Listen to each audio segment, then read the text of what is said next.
Hello, everybody. I am Sam, and this is my January entry for the RPG play along from Somnia Solvibus. Check the comments below, and I'll have a link to his site. And I hope more people will participate and have fun because it is fun. I've been challenged with some health issues this week. I had a surgery yesterday, so I'm tripping today. But let's get through this, and you'll have to put up with me or hit the fast forward button a bunch of times. Not sure. Either way, enjoy. This is called an unquiet night. We're using Loki battle mats, the January adventure, and in this we are uh, going to go on a overnight adventure. And I did a short video already, I guess short, of the characters and introducing them. And so I think this time I'm just going to jump right in and play. And you're going to see everything. I'm trying to do this in one take. So you'll get to see the good, the bad, the ugly, and not necessarily in that order, but we'll try. All right. So, Unquiet Night is originally written for 5e. We're going to be challenging it by putting it into a ShadowDark conversion, something I've never played. So, I do have the ShadowDark and the Solo Dark downloads. Those were also available from Somnia Solvibus website. Liam has them posted there. And there will be 3 ghostly visits tonight. And this is a solo adventure, so this is how I play. Some things I stole from him, some things I didn't. I played a lot with a tabletop simulator just because it was fun. So I did. So you're going to see some of that in here as well. It's a little bit of entertainment value for you, maybe a lot of entertainment value for me because it was fun putting it all together. So our party of 4 is, if you didn't see the other one, is Grunk, my half-orc fighter, Jarvel, the Goblin Priest, Adarina, the the Wizard, um, and the Mighty Woltan, our leader of the group, who is a rogue, or a thief, or a robber, whatever you call it. ShadowDark calls it thief, so that's what I should call it. Anyway, they've been traveling for a while through the mountains. I picture it as being a bunch of hills that sometimes you're up into the snow level, sometimes you're below, sometimes it's in between, different weather. Right now, icy winds are blowing and the light's setting, and I see them on more of a bit of a downhill um, trek where it's not quite as snowy, but it is cold and that wind appears to be relentless.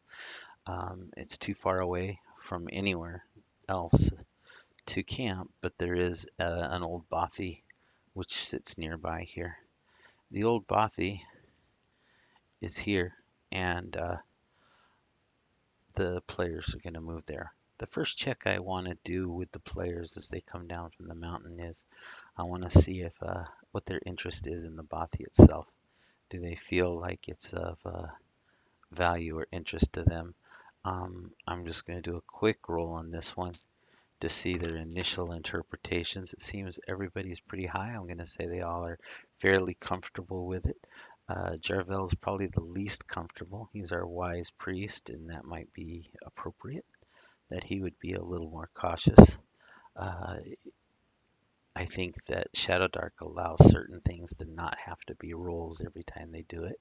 I think he can feel a certain uh, presence in this bothy that is a little bit on the uh, priest related side, but he's not going to go against the group. The Mighty Woltan, he's where I did the color codes. So he's blue actually. I'll try to keep it in order here, make it less or make it easier for myself to remember. But anyway, he seems to be happy with it. very happy. So if he's happy, everybody else is happy with it. And so they're going to set up for the night. They set out some bedrolls. Grunk being the warrior and being uh, the first to offer to take a watch. Like when people are resting, to always set up a watch, especially in the D&D world, where you're sitting around and you're sitting there. I found these miniatures and this tabletop simulator thing to kind of help give a little bit of life to the map that was put out by Loki. So I had some fun with that. I like playing. No, I'll have a little passion every now and then to play with the little minis, and it brought back some childhood memories on that side of things. And so we'll start our quest with that one there. And so I think as they get settled down and start to get rested, um, I think Grunk is going to do a quick perimeter check, which will introduce us to the Bothy itself. Uh, as he's walking around, he sees there's a steep 30-foot drop in this corner. Um, uh, should help add with the protection of the night. Um, I imagine he would just continue to clockwise go around and come through. As he's walking through, uh, these stones right here are very slippery. And unfortunately, he's going to have to do a check against his um, dexterity. And let's see what he gets. A 6. He falls on his butt. No harm, no foul on this one. He hollers out to the others that there's some loose stones. They should be careful everywhere they're walking. Um, and he'll continue his routine around being a little more careful around those stones. Goes up over the top, looks into this area here. Kind of a nice area. Um, Wonder if he thinks that maybe it might have been a better spot to park for the camp, but the walls offer protection. And around the corner, he's going to see that there's another quick 30-foot fall if they get too close to this edge. Um, I'm also going to see if he 11. I'm going to say he does. We'll use the Shadow Dark rules of, as I learn this, hold on, thank you, of checking. And I think it's going to be a yes, but he's not entirely sure or still comfortable with this situation.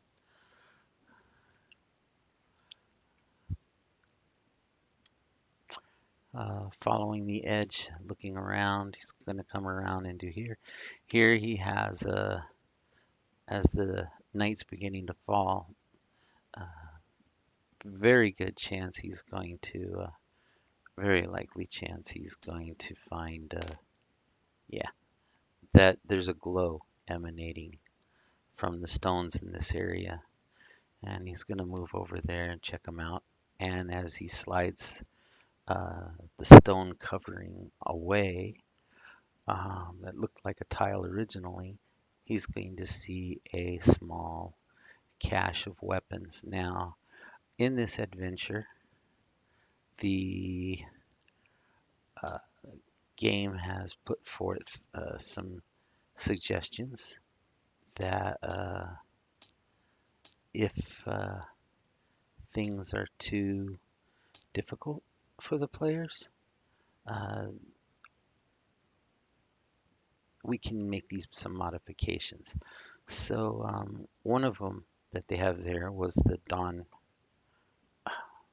Dawn power is to add more +1 weapons um, that deal more damage. I didn't go with the more damage idea, but I like the idea that there's a particular little treasure cache here. And so what I envision is that what he found was actually a larger weapon cache where all the normal weapons and all the items of possible value are mostly gone. And the cache of items is there, except however there are uh, several of these glowing daggers. Let's do a quick roll and see how many we got here. Six of them. So there's six glowing daggers in there, and these daggers are Lucis blades. Now he doesn't know this, but me obviously as the GM player does. It's a glowing dagger. It's a +1 dagger, and it has radiant damage. If you've seen Liam's videos, you already know that radiant damage isn't in ShadowDark. But what I decided my interpretation of this will be is that it's more of a holy damage, and that's why they're still there. The forces of evil are going to look upon those as being uh, something they don't want and probably left them. Um, However, there is also a bag of gold there, which doesn't fit into being left behind, but maybe somebody else was stashing it there and something happened. So it doesn't have to be any one reason. There is a small bag of gold, and there's that.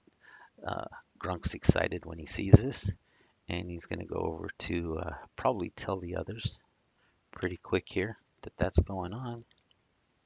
He sees they've settled down for the night, and most of them are, and they all have started to fall asleep. So he's going to go back, I would imagine, if I can pick him up.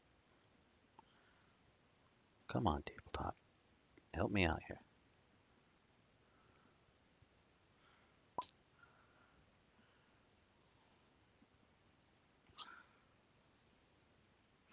Well, folks, this is what it's like to DM yourself.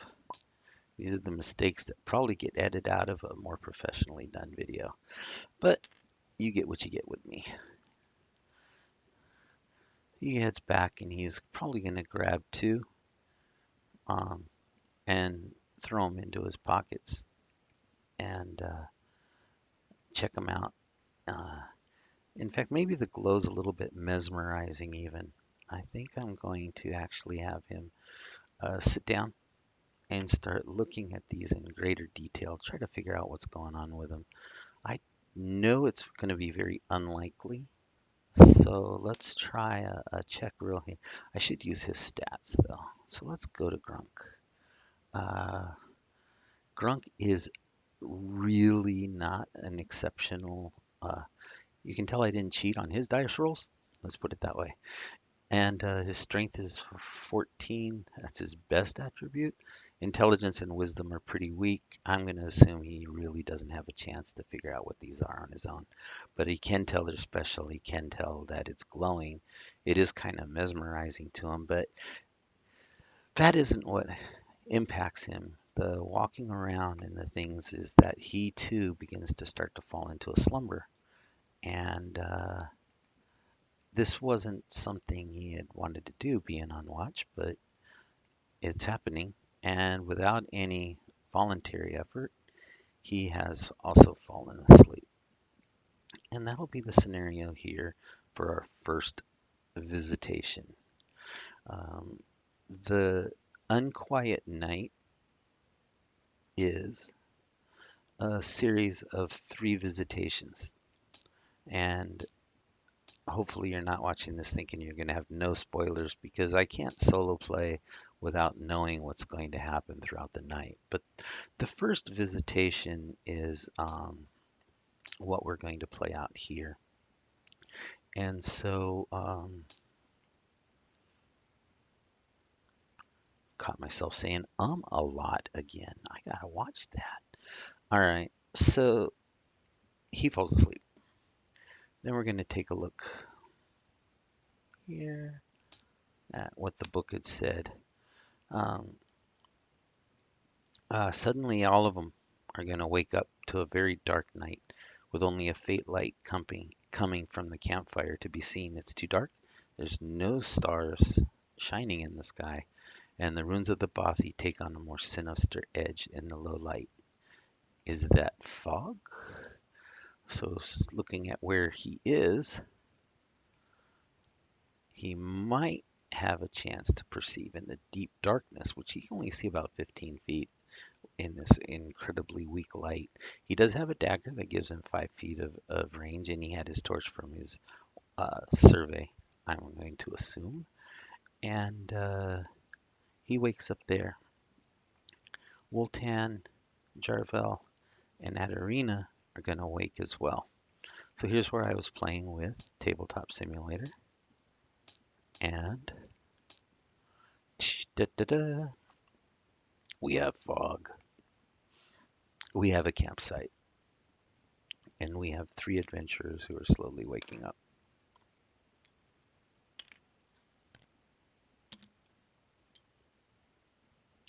And Grunk was over there in that proximate area. Now I want to do a little bit of ShadowDark here. Maybe I'm doing too much. It said don't do more than, the instructions within ShadowDark mentioned something about only doing 2 or 3 checks in a situation. But I want to incorporate it a little more just so I get used to it. And I'm going to have them do an Oracle check, all 4 of them. So we're going to go to, I hope I'm not moving too much and giving you guys some kind of dizziness issue. Uh, we're going to go over here. Oops.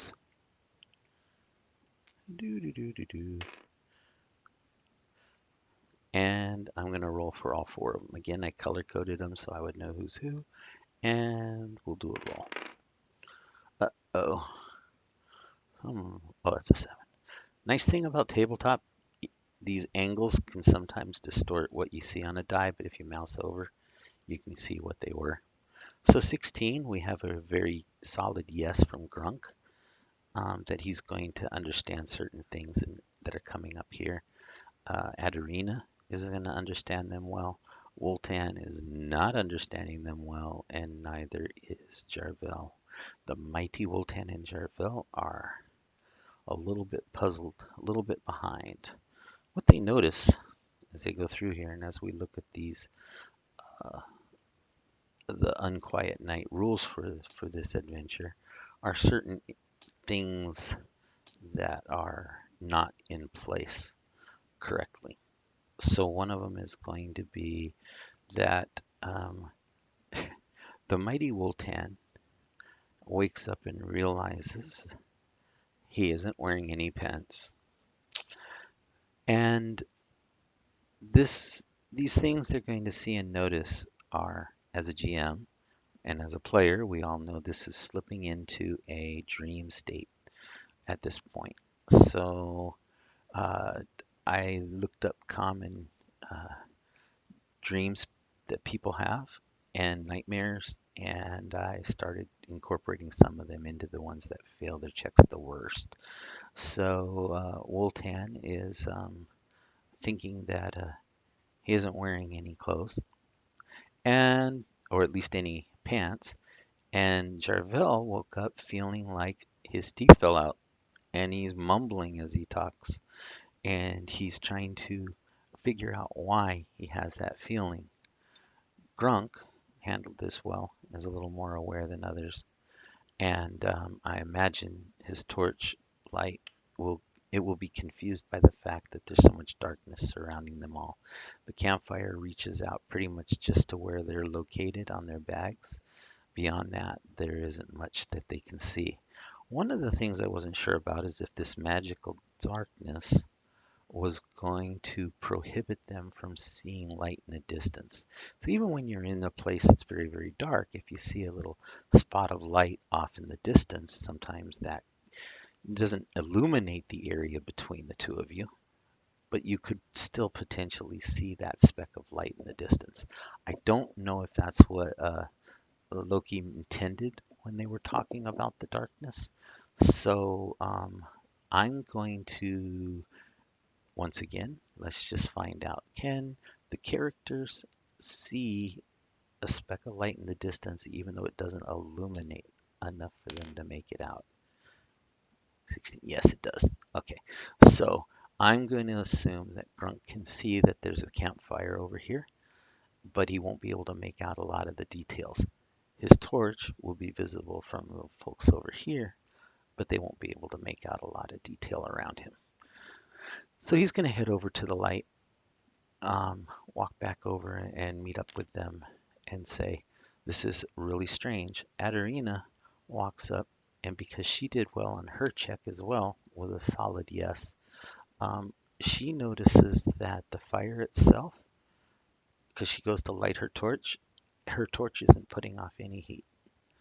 She tells Jarvel and Mighty Wooltan that they should probably grab some torches. Something is amiss. And as they're working through these issues, Jarvel, who feels like he's lost his teeth, is panicking and wanting to grab his thermos or his canteen and take a swig of water. And he finds his canteen, which originally had been weathered and dented, was in perfect pristine condition. And that was a little odd. He can't figure that one quite out. And so that's where the characters are going to be thinking and acting when our first visitation happens. And that is going to happen now. 4 characters are coming in.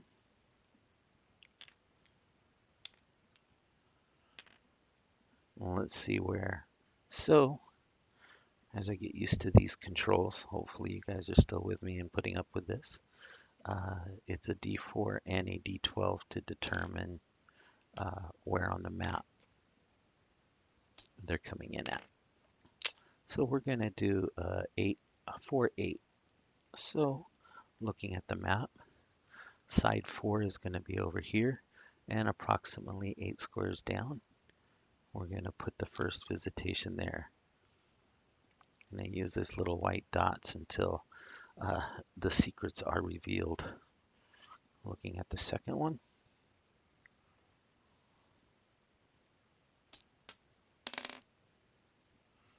Another 8-4. All right.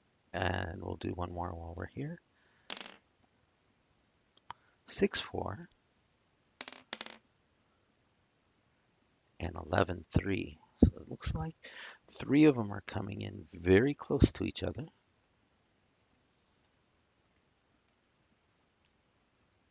These 2 are next to each other. This one's a little farther up here, near the drop as well. There was another drop in this corner. And what did I say the other one was? 11-3. All right. So side 3 is here, and 11 would be over here. So this one's coming in from over here. Now in ShadowDark, the bad guys don't have the issues with the light like the characters do. So while the characters cannot see these, they can see them. And that's where we'll begin with this. On the first round, we will have this one move a little bit closer. Now looking at the instructions here and my interpretation of them, we will look at encounter 1. Oops.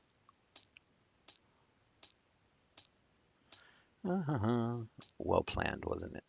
I've got this all figured out. I know what I'm doing. Oh, come on. Did I miss it already? This must look crazy to you guys. It's gotta be here. Oh, there it is, yeah. All right, I can't zoom in. Okay, let's see, the campfire is in the gear, not my gear. All right, it doesn't say there. So one of the things about what these folks are doing is they're going to try to disrupt. Originally, it was a heroic warrior ghost. Uh, And this was an adventure for level 5 through 7. We're all level 1 using a much deadlier system of ShadowDark. And so Hero Warrior Ghost and Hero Wizard Ghost don't work for me.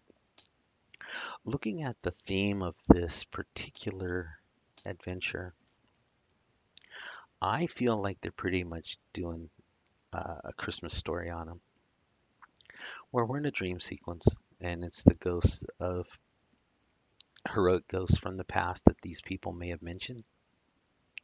I decided who would be a hero to these groups right now at their young adventuring careers, being only first level, trained, a little bit experienced, but not fully immersed into the adventuring scene.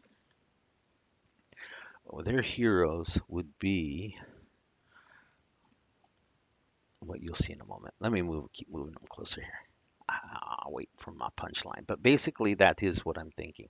I'm thinking that this is more of a situation where we're looking at the ghosts of past, present, and future, although it's a quite more ominous slant with the necromantic tones and an evil intent, and probably no good moral lesson at the end, but let's see what happens. The goal is to humiliate, terrorize, and otherwise, let's pop this out. I'll go ahead and just read it. Uh, yeah, here we go. The dream spirits arrived. Malevolent dreams take a ghostly form of heroes from the distant past. They're insulting ghosts. So I looked into this as well. I made a couple little charts for myself that I didn't put into the game. Um, Full disclosure, I was lazy. But I decided that I would think about their histories and their past. And I've come up with some ideas that we shall cover soon. And after they undergo these particular insulting attacks, we'll move into some more traditional combat. The heroes may be well known in the characters being figures from history and legend. For each ghost, present a d20 history check, which will reveal parts of their story. This will gain advantage to attacks. I did also steal from Liam and took his concept of converting 5e's DCs to Shadow Dark numbers. So I think 15 is a realistic number.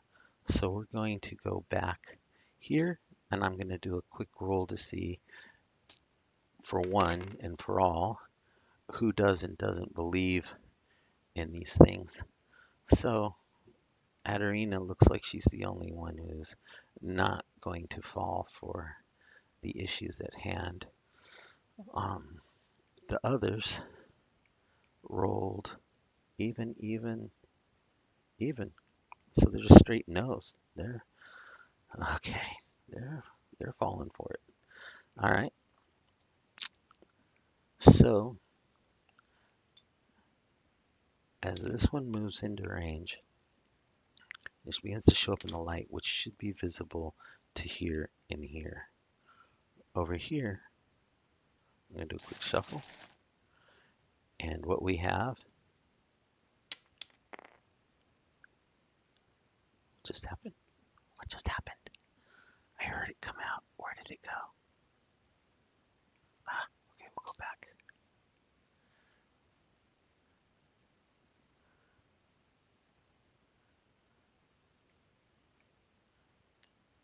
There we go. The first one comes into view.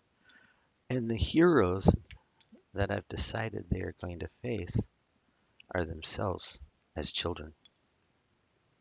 I said it was this one, didn't I? Yeah. So what they see slowly coming into the light is a young version of Jarvel. This is going to be confusing. It's going to be odd, but Jarvel's standing right here, and he basically sees a young version of himself. Not only does he see him, he sees him walk right through the rubble, not over it, not around it, not anything. He walks right through it and straight towards Jarvel. He tells Jarvel, let's roll on our chart. Now I know you can't see it. Sorry, folks. And we're going to get a 2. Jarvel.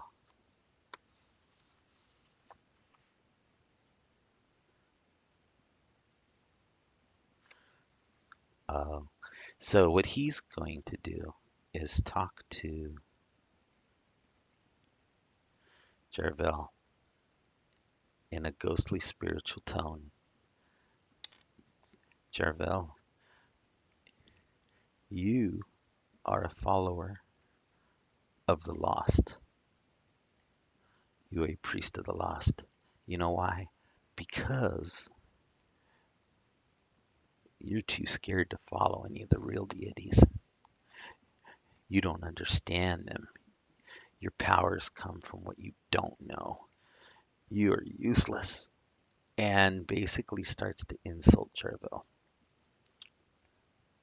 The next character is going to move in. And that one is, I really hope this isn't too annoying for everybody. Just have to let me know if it is.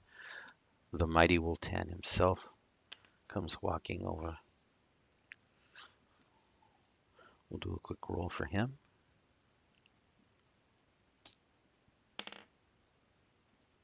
All right.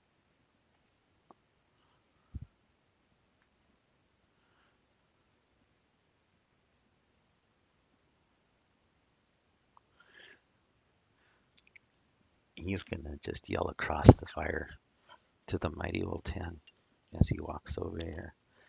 Hey. And basically starts calling him a loser.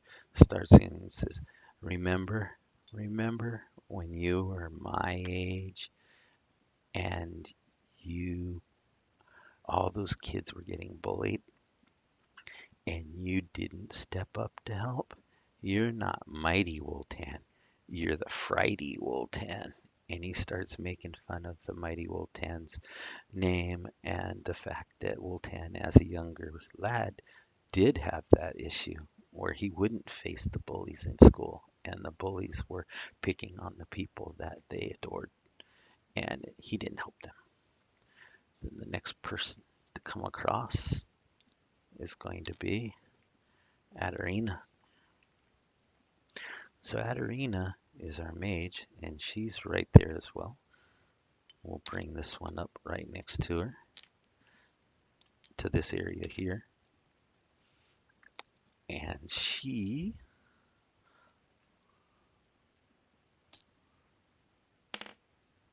I might edit this later and make it just highlights. Another 2? Holy cow. All right.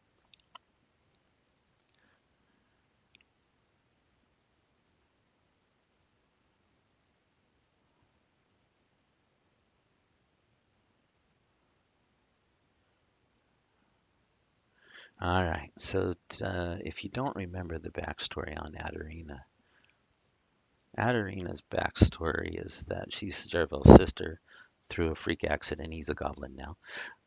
Leaving that one alone.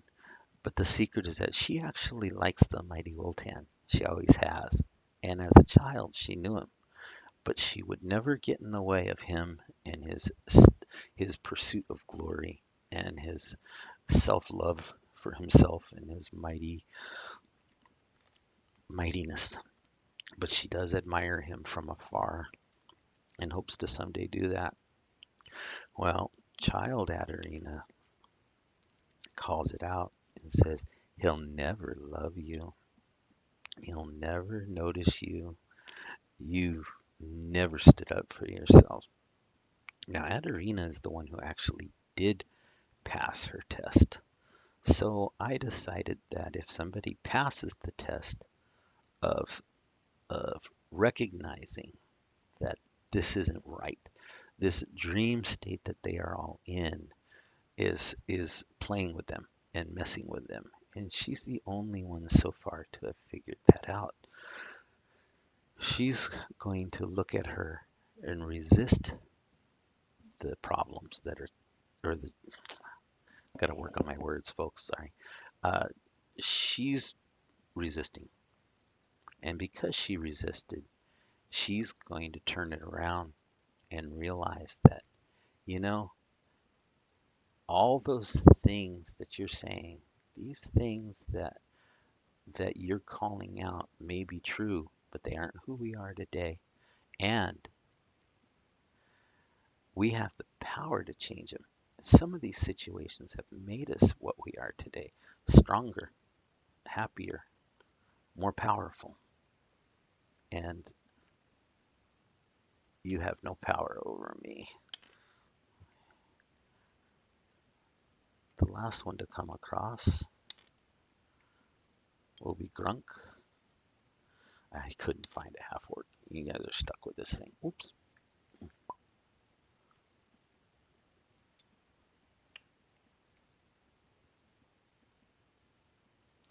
As I'm still figuring out tabletop. This might be too much, guys. I apologize. Again. All right. Grunk comes walking up. Now, if we look at Grunk's story, we realize that he was forced to make a decision being half orc and half human. The tribe had banished him and forced him to choose between his human and orc heritage.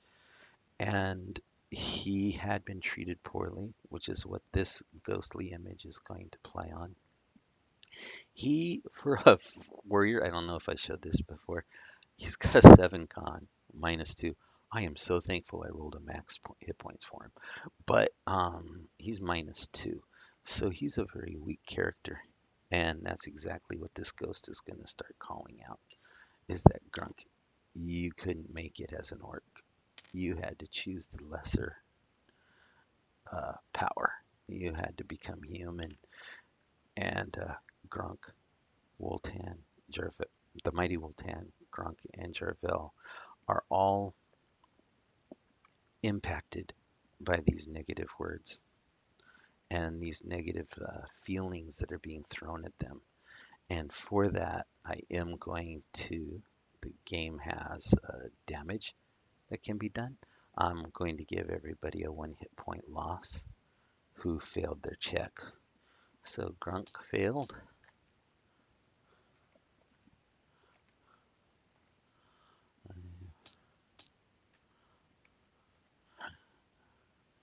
Jarville failed.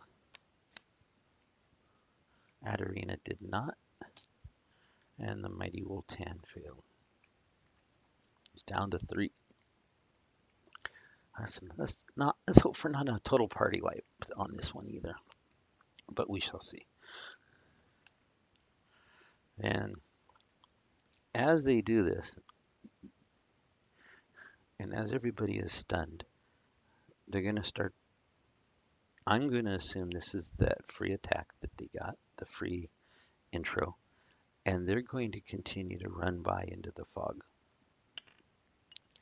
and teasing and neenering and doing whatever it is they youthful ones would do as they run right past the heroes. Now, Adarina was not fooled by that. So when the child Adarina goes passing by to run out the fog, Adarina will have a chance for an attack. Now, just not even going to roll it. It just passes right through her. These are images at this point, or personages. Excuse me. I had surgery yesterday, folks, so you're going to hear me feel not so good during some of this. I apologize for that as well. And yeah, I probably am going to have to edit the hell out of this video, but we'll see what happens. Swung at her, missed, went through her, and um, does it. So she's going to use her extra action, her bonus action, because she wasn't fooled by the insults and to try to inspire the others. I'm going to give them a +2 on their next check because of her understanding. Now, as these creatures run into the fog, and the reason I moved them over here is because they enter the fog, they re-enter in a random location. So we get to roll again. So this is a little bit difficult. I'm going to move these dice over to here, or copy it, I guess I should say. And we'll just re-roll them right here.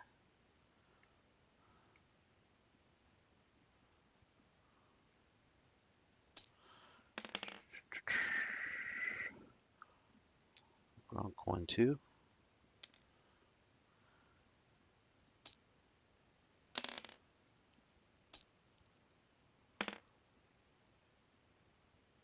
Jarvel 2, 8. Up there.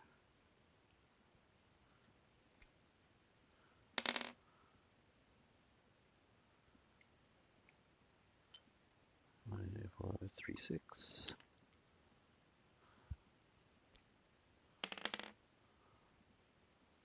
And a 1, 7. Oh, well dispersed.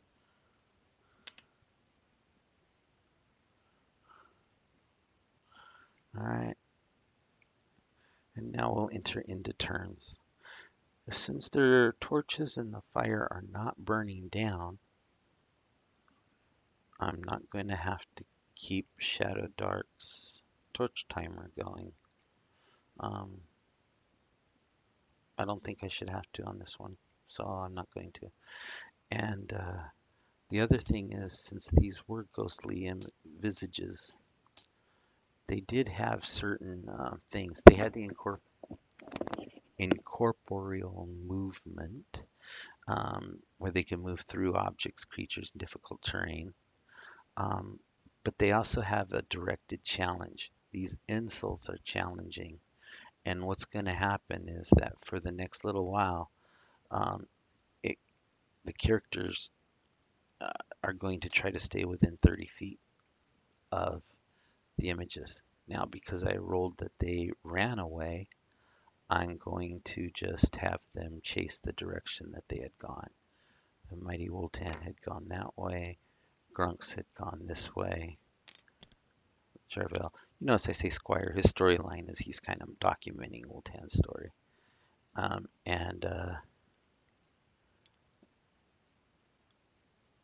She didn't fall for anything, so she's staying there. Mighty Woltan is here. All right. And that's where we'll start the first turn.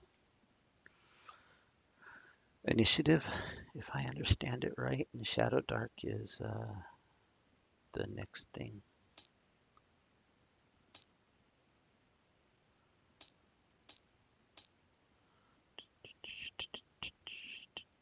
Turn order 45.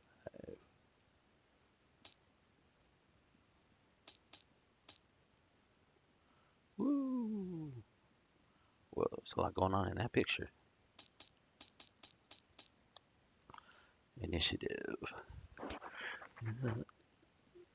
Everyone rolls a d20 and adds their dex modifier. For simplicity's sake, I am probably going to just roll monsters versus players. So let's do that. The ghostly images will roll first. And they got a 7. And then the players got a 6. All right. So the images will go first.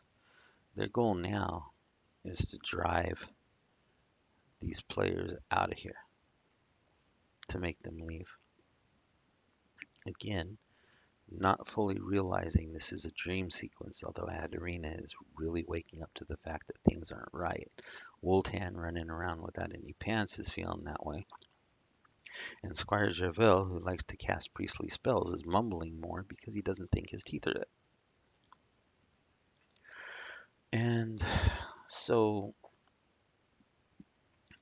we will move this one to win near. I would say probably 5, 10. Could get to near range to attack Jarvel. So the mighty Woltan Visage, the youngster one, is going to take a shot at is going to take a shot. You know, when I'm playing all by myself, I have no problem switching screens here like this, but I have a feeling for people watching, this is a little annoying. So I'm going to once again probably move the dice over here. Um, Keep it kind of relatively close so we can see what's going on. And he'll attack. A 16 easily hits his armor class of 12. And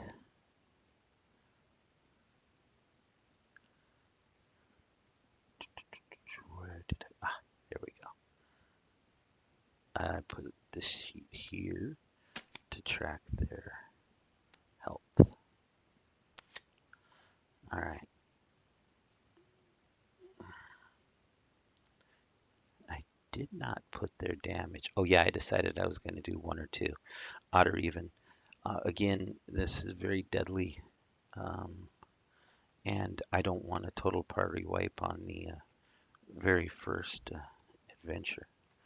So I'm just going to do an odd or even for damage. And Jarville, the mighty Woltan, I mean, will take one more hit of damage, and he's already down to 2.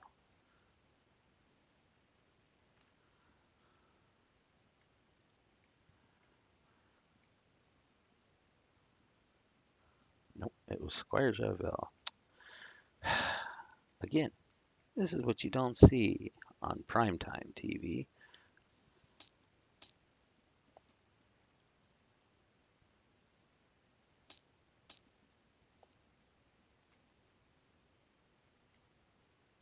All right.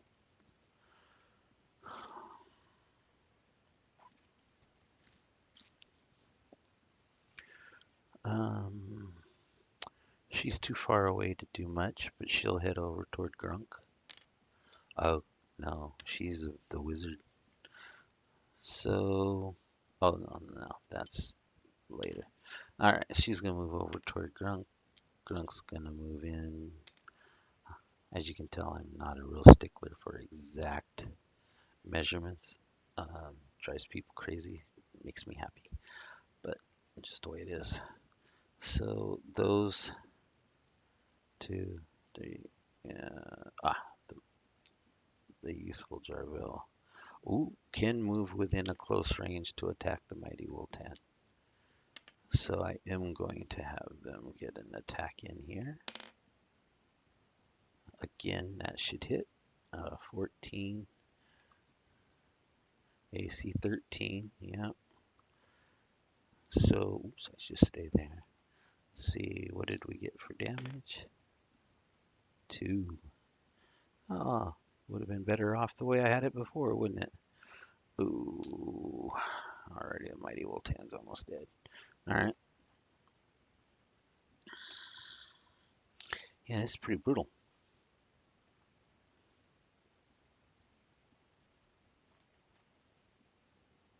All right.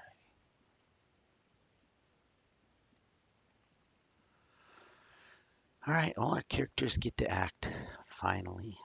That was an unfortunate. I should have given them advantage, probably, in hindsight. All right.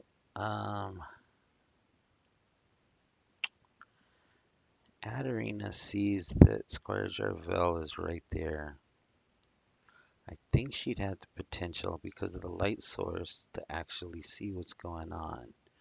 Woltan's torch would be in the distance, but she wouldn't be able to see much about what's going on with him. The same with this situation here. So here's the problem. Adarina loves Woltan. He just doesn't know it. Would she really want to just unleash a magic missile, or just out of pure hesitancy question doing it? I know she knows it's not him, so you'd think she would just blast away. But at the same time, I can imagine her seeing her childhood crush as he was when she first fell for him, I'm going to consult the ShadowDark Oracle. And let's see if our storyline twist doesn't cause a total party wipe. Does Adarina have hesitation? No. Yeah, you're supposed to say it as a positive, not as a negative. Is she hesitating to attack Jarvel's childhood visage? Yes, but. Great. Great. Let's play this out as yes, but she does recognize it. She did pass her checks. It's a very solid yes, though, even if there's a but attached. So I'm going to say yes, but she won't unleash with a magic missile or burning hands. I think she's going to try to charm person. So, wait a minute. Did I give her charm person? No. No, I did not. Oh, lordy. Lordy, lordy, lordy. Well, see, folks, when you create your characters, it makes a difference what you give them. She's going to have to use Magic Missile. I'm going to use Magic Missile, but I'm going to say she pulls her damage. I'm going to say she pulls her damage. She's going to do Magic Missile at half. I don't even know that that's possible, but let's find out. So we're going to go to the spells.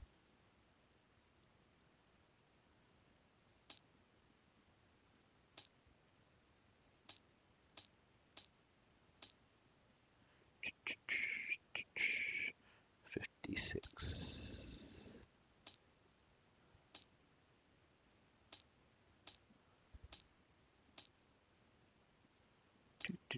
I should have cut these out as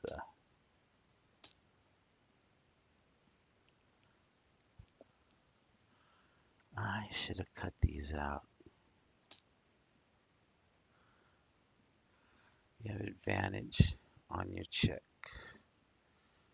to cast a spell. A glowing bolt is a d4 damage to one target. I can't do half damage. This could be a total party wipe. But the Oracle has spoken. Shouldn't have rolled on the Oracle if I didn't want to know what the Oracle had to say. So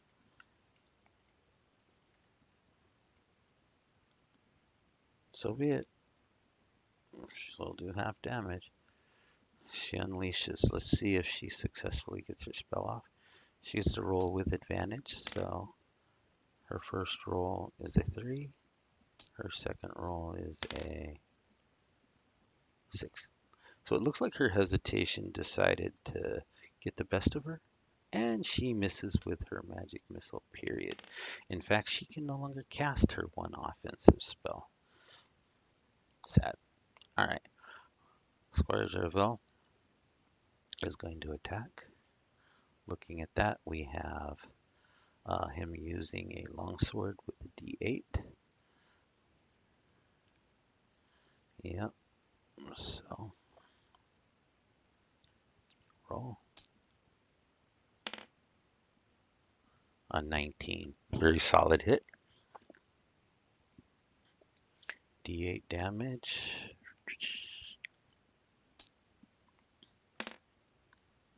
6 points of damage.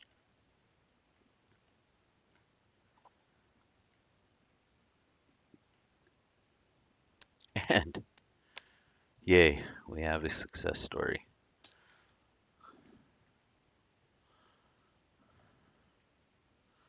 Our first visage is a dead visage. Just fall over. Come on, fall over. Fall over. Ah. Okay.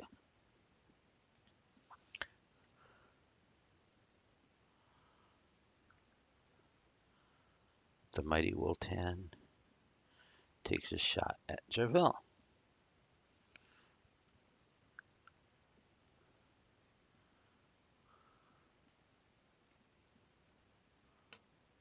This dice is awfully big, isn't it? Let's shrink her down a little bit. There we go. Roll. Oh, mighty Woltan, you live up to your abilities. And misses. Okay.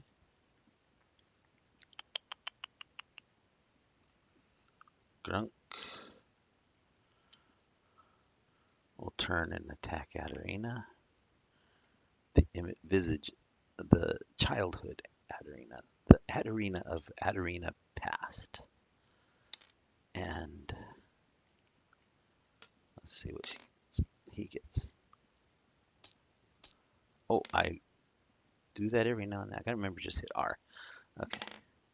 A 5. He misses. Alright. That's sad. That's the party. So now it's time for these. Well, let's see. Did he? What is his? You know what? I need to calculate him out. Let's go back to this one. He rolled a 5. He does get a +1 to attack for being mighty as one of his things. He also has a +1 for attack due to his axe mastery. So 5, 6, 7, and he had a talent turned out to be another +1 for melee and ranged. So that's an 8. I still don't think. Oh, strength rolls are at advantage. Yeah, I don't think that's gonna work. What is AC for Adarina? 10. Ah, bummer. Okay, all right. So that was a miss. All right, it's their turn. Grunk is getting close enough that he's there. Did Grunk have a ranged weapon? Probably not. These are just ghostly images. But they didn't have to run. They can run. Oh no, they're no longer ghostly images. All right, so he can run to get medium range. I'm not going to get him all the way there. Adarina's going to take a shot at Grunk.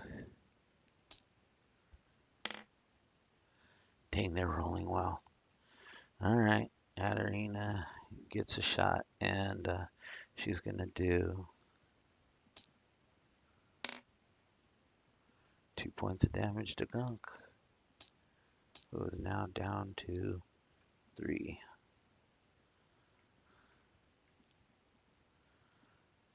And that leaves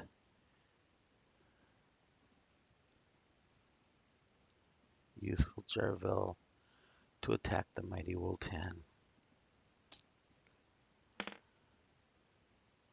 A 4 is a miss.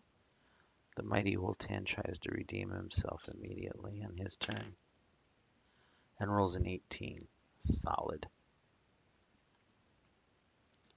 It's not a backstab. It's not damage. His talent was all backstab related. Alright. Sneaking, hiding, disguises, traps. Nothing can help us there. Alright. He uses a club. Yes, he does. He uses a club. Isn't that interesting? And I didn't look up the damage for a club, did I?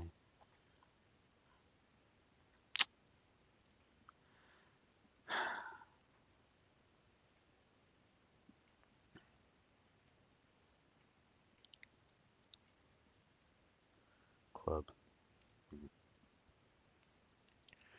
Alright. Back to the rule book.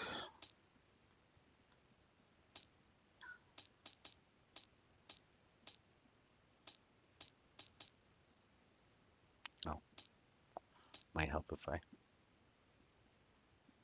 pulled up the right rule book.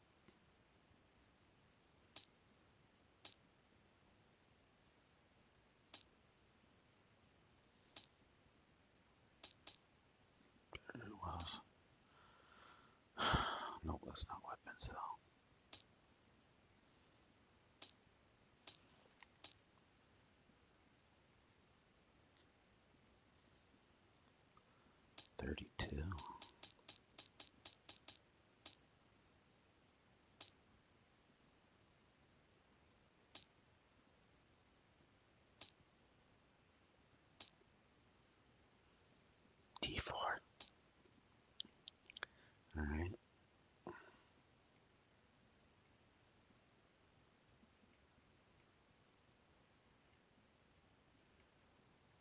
So Mighty Wotan has a damage modifier only for back.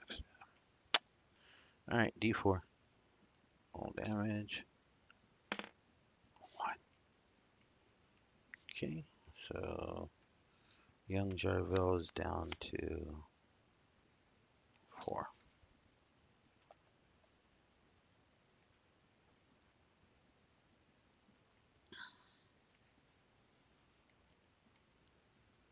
Alright, so now that's it for him. Alright, so now Squire Jarvel, who should be close enough. The 15-foot radius from his and the 15-foot, 5 to 10, whatever foot radius of their two torches should light the distance between and allow Jarvel to run over within near. And I'll let him take a shot there.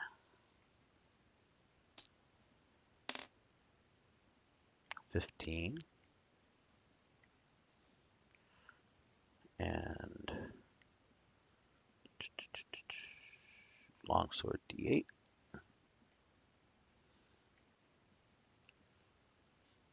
Come on, Jarvel. 2. Alright.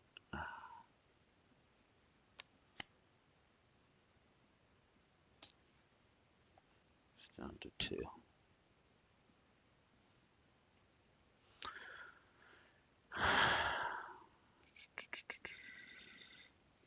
Adarina.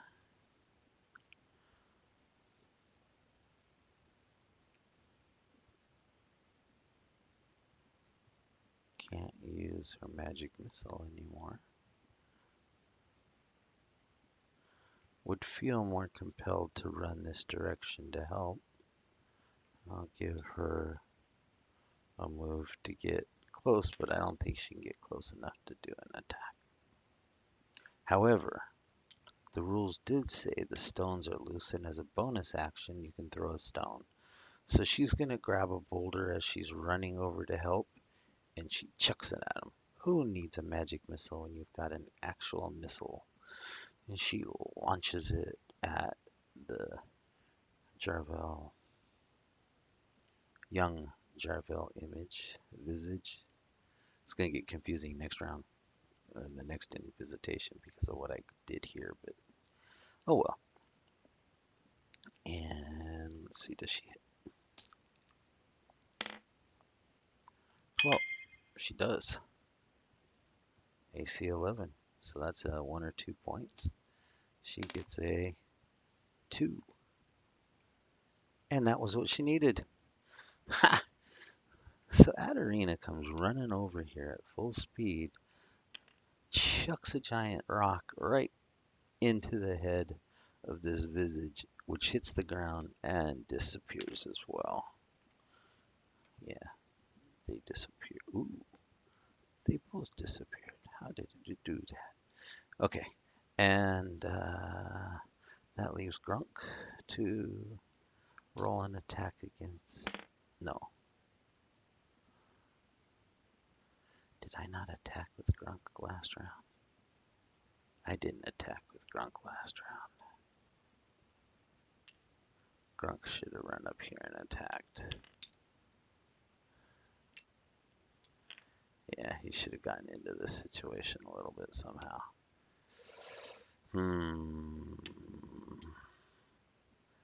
Yeah. Oh, you know, I did. He didn't have a ranged weapon. That's right. He couldn't get close enough to do anything. All right. So he didn't get close enough. So, and Grunk ran over here to help Adarina, and Adarina had her turn. I don't know how Liam and you guys, I don't know how you guys do these on these videos. You get so lost. Yeah, I'm kind of lost. All right, he's the only one left. Is that correct when I said for me to say? We've only killed 2. There should be 2 left. Where's young Adarina?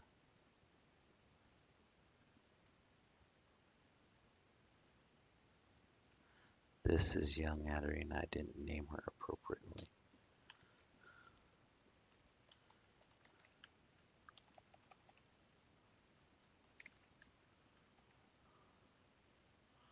There's my confusion.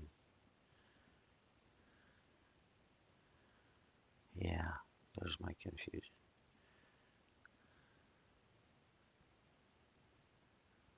She should be attacking.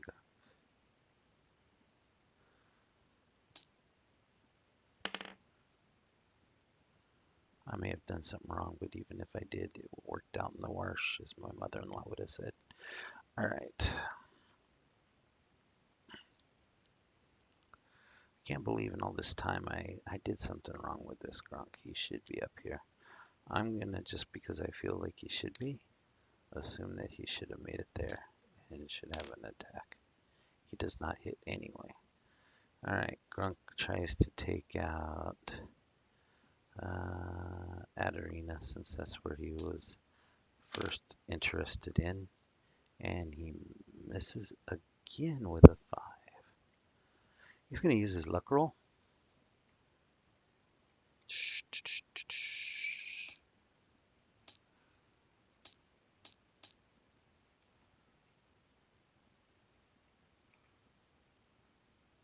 And re-roll that one. I am not going to die with luck in my pocket. There we go. 14. And Grunk is using... Oh, he's going to get +3 damage alone.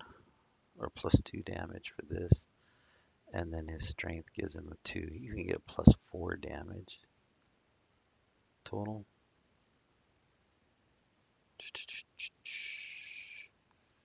Adarina only has 4. I'm not even going to roll. She's gone. Alright, then they can hear the noises even if they can't make out. They can see the speck of light, so I'm going to have them all start running their way over. Maybe a little bit further. I'll have to look up movement in ShadowDark. Too much to learn.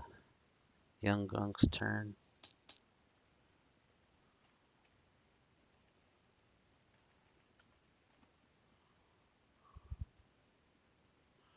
To attack Gunk. Rolls a 17. That's an easy hit. And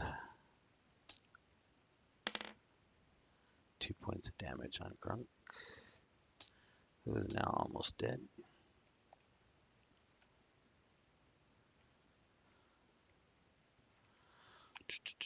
Grunk gets to attack back. There we go, 15, and with the bonuses it does it. We have survived the first encounter.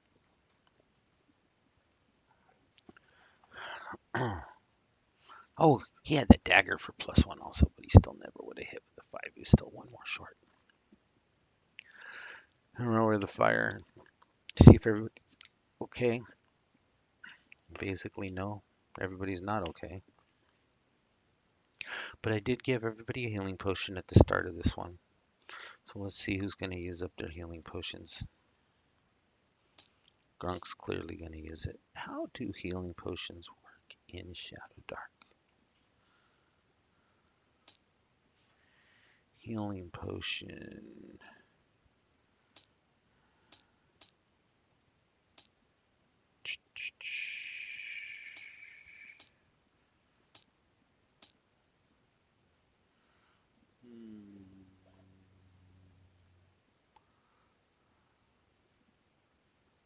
I'll look it up. I'll go ahead and cut this here. And I'll start filming the second part after I look up those rules that I failed to understand on this one. See how much I edit this. Perhaps put the recap video out that Liam mentioned. Come up with some dialogue for in between. And then we'll move into the phase between visitations, followed by a second visitation. And clean up some of this that I've learned from experience along the way. Mainly the switching around for dice, trying to see if I can come up with a solution for that. All right. Thanks everybody for joining.